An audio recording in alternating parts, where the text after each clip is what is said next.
The astronomers of Babylon divided the sky into 12 houses. They did this to account for the fact that the planets were not always exactly in the ecliptic, but appeared to wander a certain number of degrees either side of it.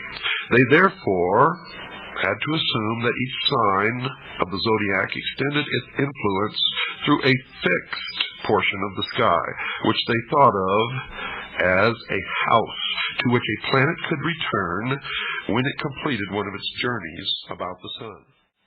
Virgo, the virgin, spring birth of God's son, or Mary. Mary, or Marie, means pure, thus Mary, the Virgin, the Mother of God, when God is reborn or born in the spring.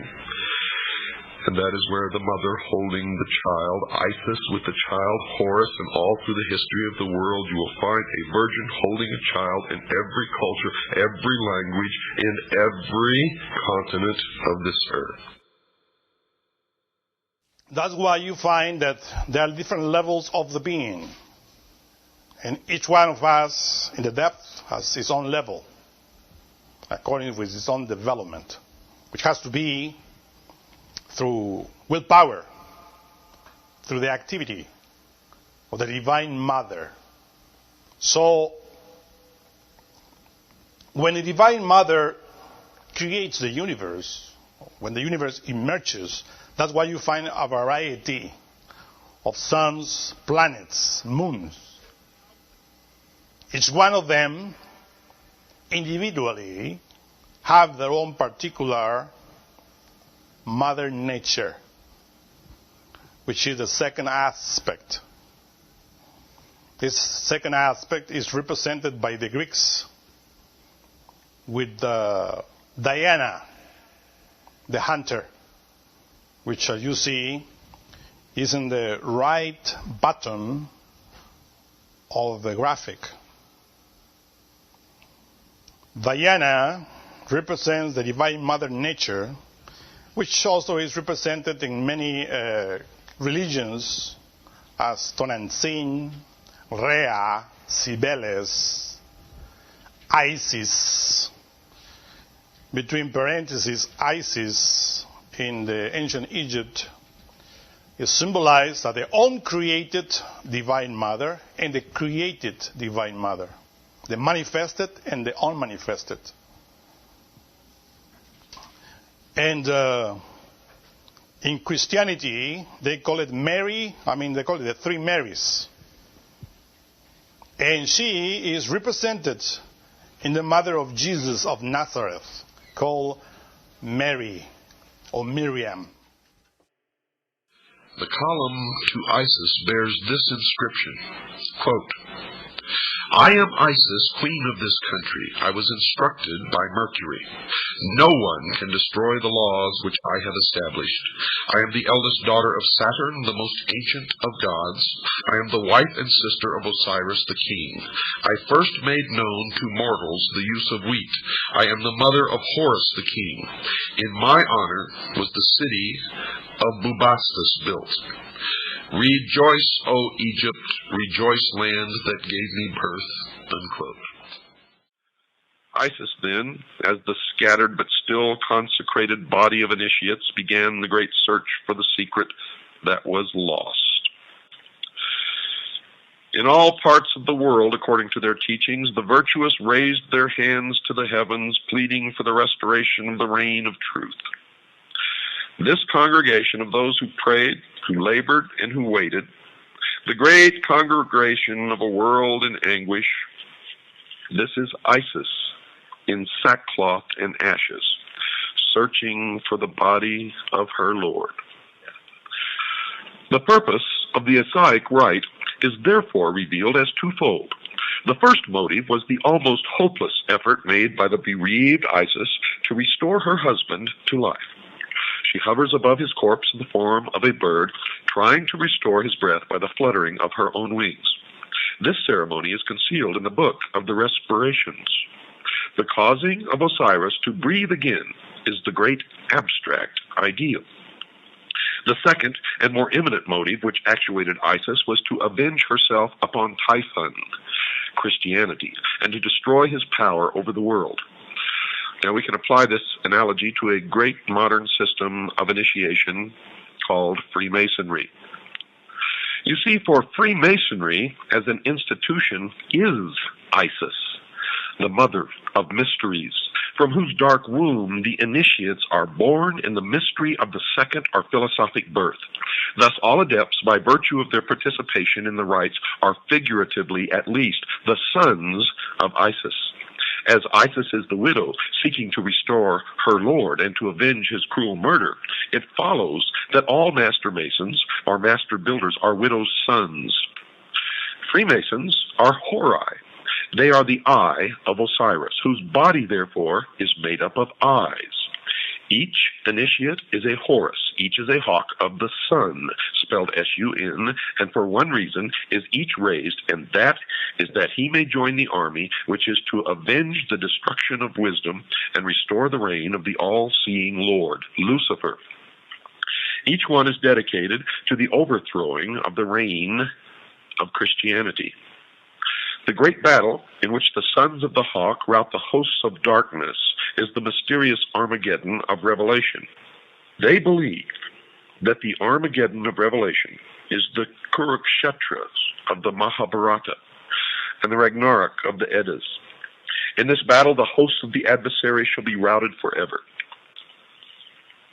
In the meantime, the widow Isis, the mystery school, continues to produce out of herself the host of potential redeemers.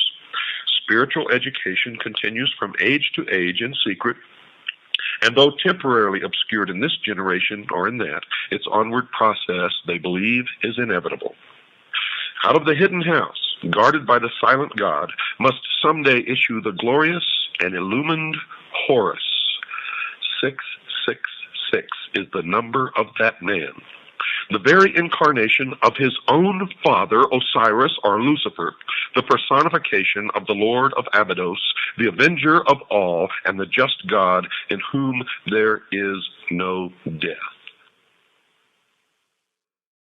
The Greek rituals, then, I believe quite definitely, had to do with this idea of the abduction of Persephone, which was the ritual of the lesser rite.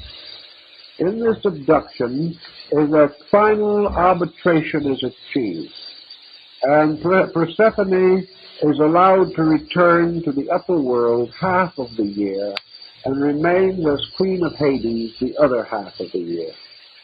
From this, Taylor and most others have derived the concept that this represents the state of the soul, which for a certain period of time is embodied in the material world, which is equivalent to Hades, and then is released for an equal period of time to the superior world, which is the world of the unembodied. Thus, this arbitration places the soul in a cycle of necessity between embodiment and non-embodiment, which seems to be the burden of the legend of Persephone and her abduction. The greater ritual has to do with Kori, or Ceres, the goddess of the harvest. It has to do with the mystery of the grain sheaf, the very same grain that was held up by the Hierophant of Eleusis as the symbol of the Mater Deorum, or the Mother of the Gods. Kori, carrying in her hands torches, shaped like great blazing trumpets, circles the space and stars and skies of things, trying to restore her daughter, Persephone, to the upper world. She is desirous above all things that her daughter shall be relieved from this partial imprisonment in the realm of Hades, and shall come back forever to abide with the gods, because she is the goddess of spring, and when she comes back, all things become green and young again.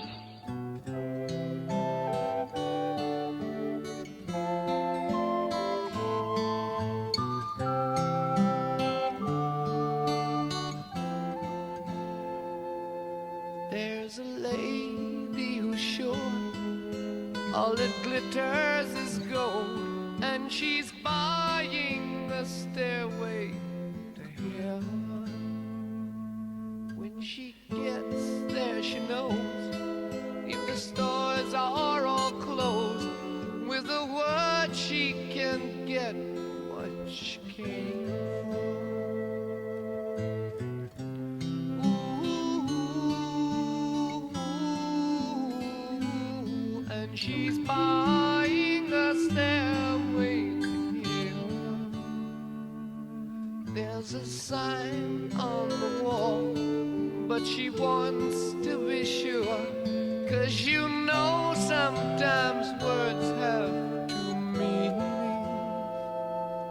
In a tree by the brook, there's a songbird who sings. Sometimes all of our thoughts are misgiven.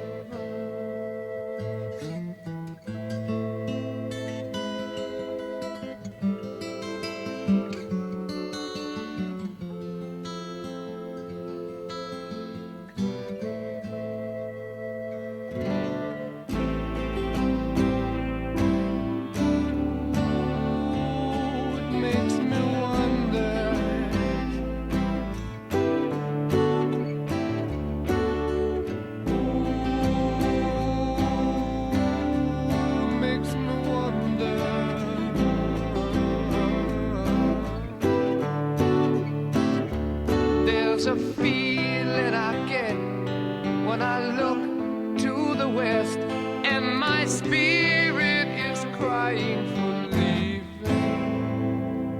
In my thoughts I have seen rings of smoke through the trees, and the voices of those who stand looking.